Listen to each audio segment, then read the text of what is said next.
It's the worst kept secret in the entire league. Scoring is up, and it's up significantly. Just this season alone, we've witnessed Luka Doncic score several 50-point games, including a 60-point triple-double. Donovan Mitchell just dropped 71 points, which was the highest scoring performance since Kobe's 81 in 2006. And Giannis recently had his own tremendous scoring streak. Along with that is a plethora of players who are dropping 50-point games. Superstar players used to have games like this every couple months, but now it seems like players are having career nights every other night. In this ongoing NBA season, 5 players are currently averaging at least 30 points per game, and it's nearly 6 as Kevin Durant is averaging a shade under 30. Nearly 6 players, 1 season. In the entirety of the 1990s decade, only 2 players had a season where they averaged at least 30 points per game. Michael Jordan and Karl Malone. In the modern game, we have nearly 3 times the amount of explosive scorers this season compared to the entire decade where NBA viewership was at its peak. If that doesn't emphasize just how inflated modern stats are, maybe this next stat will. 20 years ago was the 2002 to 2003 season, and during that period of time, you had many guys who could score, like Kobe Bryant, Allen Iverson, Tracy McGrady, Shaquille O'Neal, Michael Jordan, Paul Pierce, Dirk Nowitzki, Kevin Garnett, Chris Webber, Tim Duncan, Karl Malone, Gilbert Arenas, Ray Allen in his prime, and so on.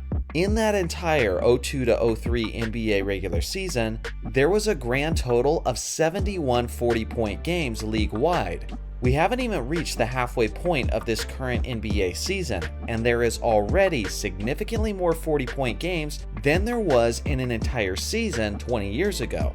Right now, teams league-wide are averaging 113.8 points per game.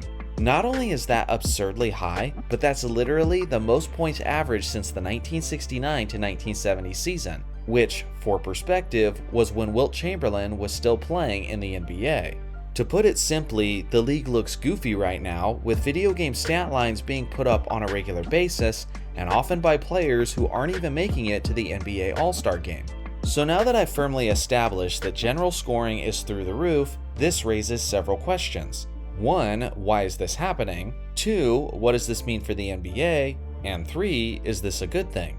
So first off, why is this happening? Well, I believe this answer is a little more complicated than you might think, because there's a lot of different factors at play. Let me first start with the positive aspects. The first, and the most obvious one, is the fact that the league is shooting way more three-pointers than they did decades ago. This is an upward trend that's been going on since the 90s, but the emergence of Steph Curry and the Warriors certainly expedited that process. Here's a breakdown of the average amount of three-pointers attempted by team per game. As you can see, it was always moving upwards, but the numbers more than doubled themselves after Curry exploded onto the scene and inspired the NBA's thinking. I could spend a lot of time breaking this down, but it's obvious. More three-point attempts equals more points per game. Another positive aspect is this. I truly believe this is the most talented era of NBA history. There are superstar level players all over the league. So many guys with skills, so many guys with athleticism, and many players who are simply freaks of nature. The MVP races over the last few seasons have been some of the most competitive races we've ever seen. Along with that, I've never seen a season where there was this many players who have an argument for the title of the best player in the game. Some think it's Giannis, some think it's Jokic, some say Tatum, Steph, Embiid, Luka, Durant, and so on. It's almost to the point where if you're any one of these top 10 players in the league, then you have your own legitimate argument as why you should be in the number 1 spot. Not only is that rare, but I think we've never seen that before. The closest season of talent, in my opinion, would probably be the 1992-93 season, as the league was so rich with stars at that point, especially at the center and power forward positions. But even then, it's really hard to top this current NBA. Another aspect is that this is the most efficient shooting era of NBA history, and I believe that this is an inarguable fact. General players from the point guard position all the way to the center position are displaying efficient range all over the court. In today's game, it doesn't matter how big you are or what position you play. If you can't shoot from the perimeter, then you're always seen as a liability to your team. Almost everyone can shoot now. Not only has the volume of three-point attempts dramatically increased, but the league-wide field goal percentage is also the highest it's been since the early 1990s. Another way of putting it is that ever since teams started averaging double-digit three-point attempts per game, this is the most efficient league-wide field goal percentage of all time. Now, with that being said, some of you might say that this is because defense isn't what it used to be, and there are a lot of different variables to having a solid field goal percentage, and honestly, that's a great point. The game changes over time, and as it changes, that can affect the efficiency of the league-wide field goal percentage. But you know what doesn't change? The free throw line. For as long as the NBA has existed, the free throw line has always been 15 feet away from the basket. There's never been any defenders. It's always just been the player, the ball, and a 15-foot shot. For perspective, in Michael Jordan's farewell season with the Chicago Bulls, the average player was shooting 73.7% from the free throw line. This season, the average NBA player is shooting 78% from the free throw line. That is easily the highest percentage in NBA history. In fact, in the 75+ years of the league existing, the top 4 seasons for the most efficient free throw shooting are these last 4 seasons that we just witnessed. Case in point, the NBA is shooting the basketball better than it ever has before, and that is certainly playing a factor in why scoring numbers have gone up. But it isn't the only factor. Let's get into some of the more negative aspects. The NBA has a bit of a traveling issue. For as long as the game has existed, players have been getting away with traveling, and the same is true today. But it isn't just the fact that players get away with traveling, but the league has also loosened up the rules over time, which allows the offensive player to make more moves. Here's an example. On January 4th, 2009, LeBron James and the Cleveland Cavaliers were matched up against the Washington Wizards. They were down to the last few seconds of the game, and the Cavs needed a basket to send it to overtime. LeBron split the defenders and finished the play at the rim. The problem is, the refs called a travel on the play. As you can see the play break down, LeBron took what appears to be 3 steps on his way to the basket. Nearly every analyst on television agreed that this was an obvious travel by LeBron.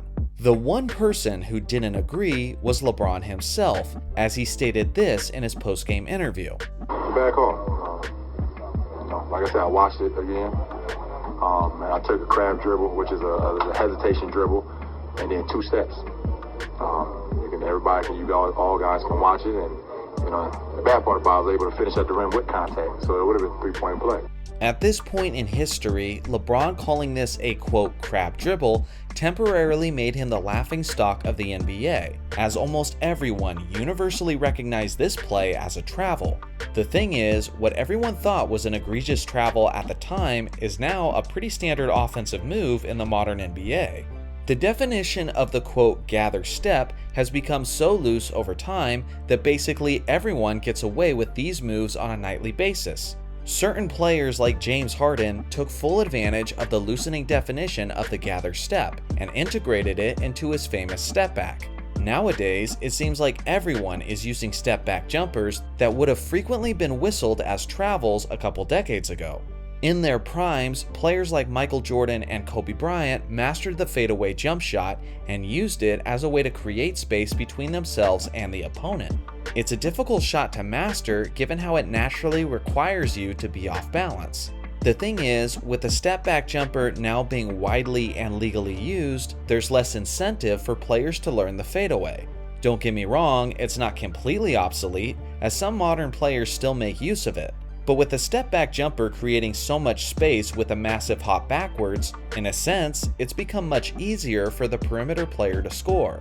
If the refs are going to allow more steps, allow players to shuffle their feet, and enforce the rules less harshly than they once did, well then it's no wonder why scoring has gone up so dramatically. You can easily understand players' efficiency going up when you allow them that little extra space to shoot over the defender, or that one extra step to get by the opponent's defense. So when someone asks why scoring has gone up so much, the truth is there's several different layers to it. Yes, in some ways the average player is simply better at scoring than they've been in years past.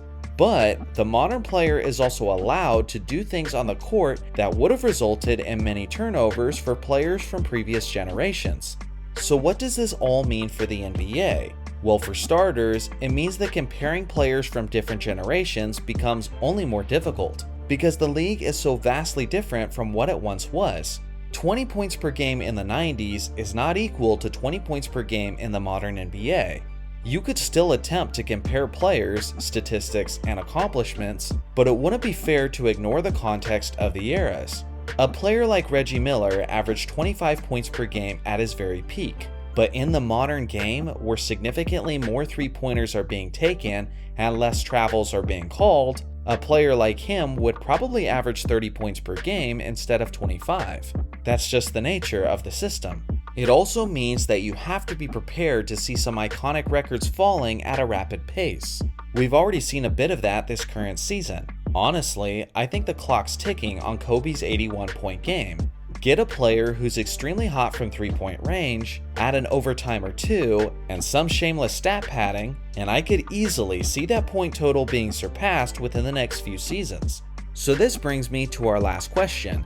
Is this scoring surge good for the NBA? Well, it depends on who you ask. Someone like me, who grew up watching 80s and 90s basketball, I prefer to see a little bit more of the mid-range game. I prefer to see more man-to-man defense and less zones. So much offense with little defensive highlights kinda bothers the purist in me.